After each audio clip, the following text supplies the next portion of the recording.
আসসালামু আলাইকুম রহমতুল্লাহ। ভারত বাংলাদেশকে যে খেলে দেবে সেটা কিছুটা আভাস গতকালকে আমরা পেয়ে গেছি অনেকটা, মানে মনে হচ্ছে মিডিয়া থেকে যেটা জানলাম, ভারত তার বাজেটে তার প্রতিবেশী যে দেশগুলো আছে নেপাল, ভুটান, মালদ্বীপ, শ্রীলঙ্কা, বাংলাদেশ, তাদের জন্য একটা বাজেট রাখে।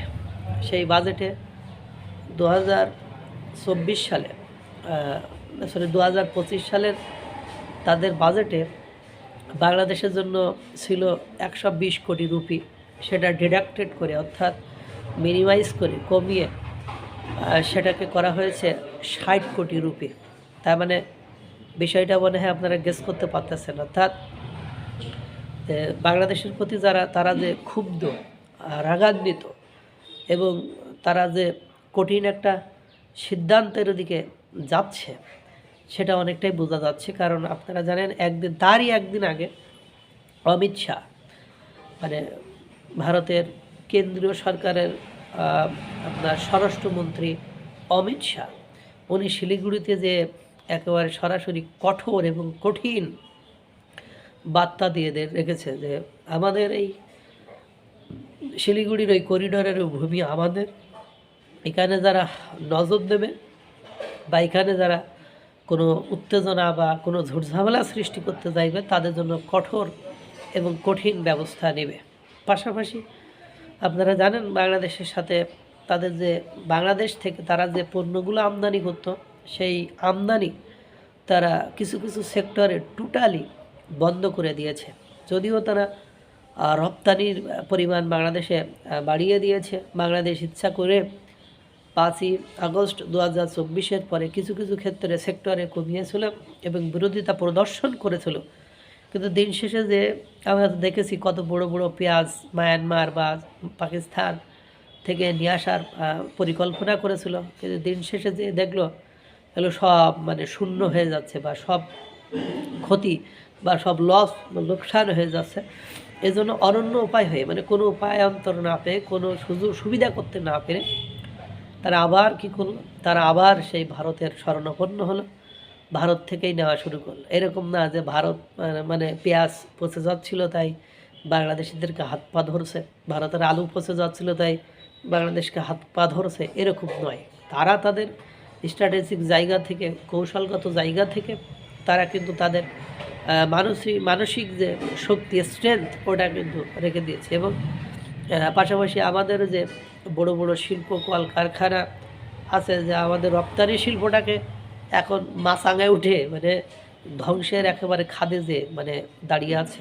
কারণ কিছু কিছু শিল্প হয়তো বা অতি সত্বর বিলীন হয়ে যাবে। এবং আপনারা জানেন যে ভারতে প্রত্যেক বছর ভারতে যে আন্তর্জাতিক বইমেলা হয়, 2025 সালের সেই বইমেলায় বাংলাদেশকে অংশগ্রহণ করতে দেয়নি।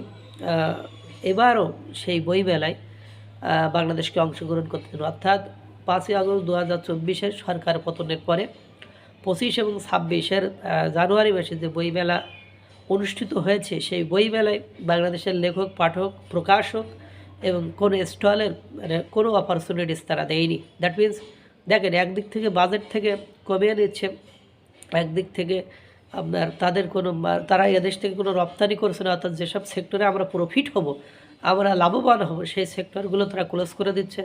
আন্তর্জাতিক যে লেভেলগুলো, সেই লেভেল থেকে আমাদেরকে সরিয়ে দিচ্ছে।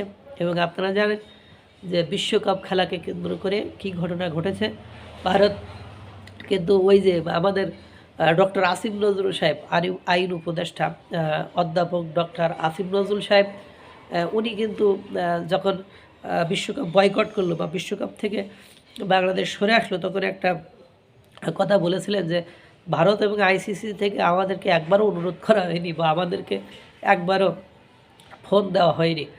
তো এই যে বিষয়টা আপনারা লক্ষ্য করেছেন, ভারত মানে সব কিছু মেলায় আমাদেরকে একটা কোণঠাসা করে ফেলেছে। এবং পাশাপাশি জানেন আমাদের গঙ্গা পানি চুক্তি, যেটা মেয়াদ শেষ হয়ে গেছে, 30 বছর উত্তীর্ণ হয়ে গেছে। এখন এই গঙ্গা পানি চুক্তির জন্য এগেন অ্যান্ড এগেন বাংলাদেশ থেকে চিঠিপত্র পাঠানো হচ্ছে বা ডিপ্লোম্যাটিক্যালি তাদের সাথে কমিউনিকেট করার চেষ্টা করছে, কিন্তু সেই জায়গায় তারা কোনো সাড়া দিচ্ছে না। এবার পাশাপাশি আমাদের সাথে আরও অনেক সেক্টর নিয়ে ঝামেলা হয়েছে। তারপরেও তারা ১২০ কোটি থেকে কমিয়ে অর্ধেক কমিয়ে ৬০ কোটিতে রেখেছে। খেলা যে কোন লেভেলে হচ্ছে কে জানে। ভারত যে আমাদের জন্য কত বড় বন্ধু বা শত্রু এটা আমি মূল্যায়ন করতে পারবো না, কিন্তু অতি সত্বর বাংলাদেশের মানুষ এটা বুঝতে পারবে, যেমন পাকিস্তান বুঝতে পারছে। পাকিস্তানের প্রধানমন্ত্রীকে এখন দিনের আলোতে এসে বলতে হয় যে আমি আমি অন্য অন্য দেশে যখন ভিক্ষা করে দেশকে চালানোর চেষ্টা করি, আবার মাথা নিচু হয়ে যায়, মাথা নিচু করে চলতে হয়, তাদের অন্যায় দাবিকেও আমাদেরকে মেনে নিতে হয়।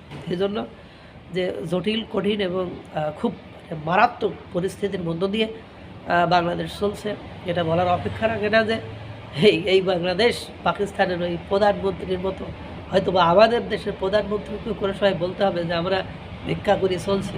ঋণের টাকা শোধ করতে যে আমাদেরকে আবার নতুন করে ঋণ নিতে হচ্ছে, এবং এখন যে রিজার্ভটা বা পাকিস্তানের আছে বা দ্বিগুণ হয়েছে, সেটা IMF এবং দাতা গোষ্ঠীর ঋণ দিয়েই হয়েছে, এটাই বাস্তবতা। সুতরাং আমাদের দিনকাল খুব ভালো আসছে না, বা আমরা খুব সুন্দর দেখতে পাচ্ছি না। এটা হয়তো বা অনেকেও উপলব্ধি করতে পারছেন না, কিন্তু বুঝতে পারবেন। আল্লাহ তাআলা সকলকে ভালো রাখুক, সুস্থ রাখুক। আসসালামু আলাইকুম রহমতুল্লাহ।